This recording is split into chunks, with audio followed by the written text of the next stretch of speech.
ছাত্রলীগ থেকে 1968 সাল থেকে ছাত্রলীগ থেকে আওয়ামী লীগ করেছি। আজকে থেকে আমার গোষ্ঠী জ্ঞাতি তারা সহ আজকে ধানের শীষে আমরা যোগদান করলাম। একজন মানুষ আমাকে বলে নাই যে উনি আওয়ামী লীগের নামে, দলের নামে কোন অন্যায় অনিয়মের সাথে যুক্ত ছিলেন। আগামী নির্বাচনের প্রার্থী আমাদের বাবুল ভাই উপস্থিত আছেন।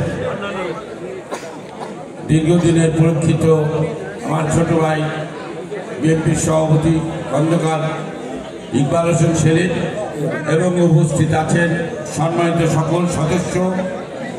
সকলকেই আমি নাম বলতে পারলাম না, এই জন্য সময় সংকীর্ণ এবং এই জন্য দুঃখিত, আপনারা মনে কিছু করবেন না।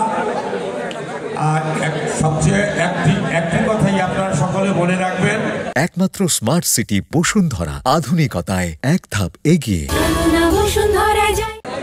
আমরা এখানে যে উদ্দেশ্যে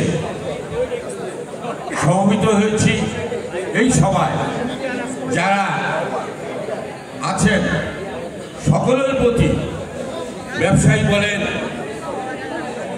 আজকে সুধী সমাজ, সাংবাদিক ভাইরা, সকলের প্রতি অনুরোধ থাকবে আগামী নির্বাচনে আমাদের বাবুল সাহেবকে ধানের শীষে বিপুল ভোটের মাধ্যমে আমরা ভাঙা পৌরসভার পৌরবাসী আমরা যেন মুখ উঁচু করে বলতে পারি যে আমরা পৌরসভা থেকে আপনাকে বিপুল ভোট দিয়েছি।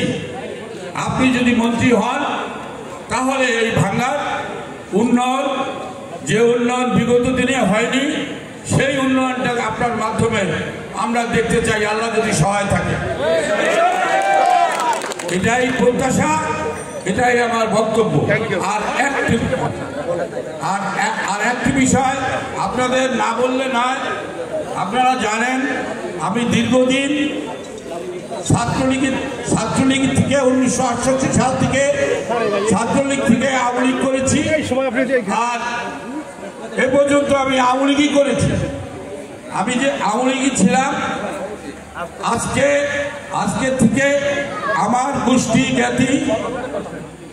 জ্ঞাতি তারা সহ আজকে ধানের শীষে আমরা যোগদান করলাম। আর আমি পৌর আওয়ামী লীগের যে সেক্রেটারি ছিলাম, সেটা আজকে থেকে আমি পদত্যাগ করলাম। জানেন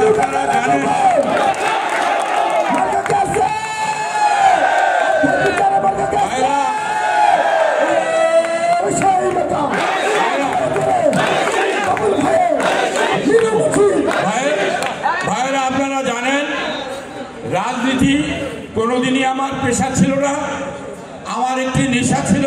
সেই নেশা হিসেবে আমি রাজনীতি করেছি।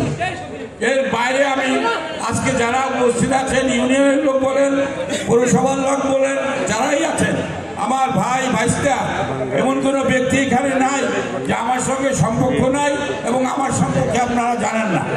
তাই আমি এই কথাটা বলার উদ্দেশ্য যে আমি তো একটা পদে ছিলাম। আপনারা হয়তো অনেক সময় বলতে পারেন যে উনি পদে থেকে পদত্যাগ না করে বীরবংশী সাহেব, তার কথা একটু না বললেই নয়। যাকে কেন্দ্র করে আজকের এই সভা,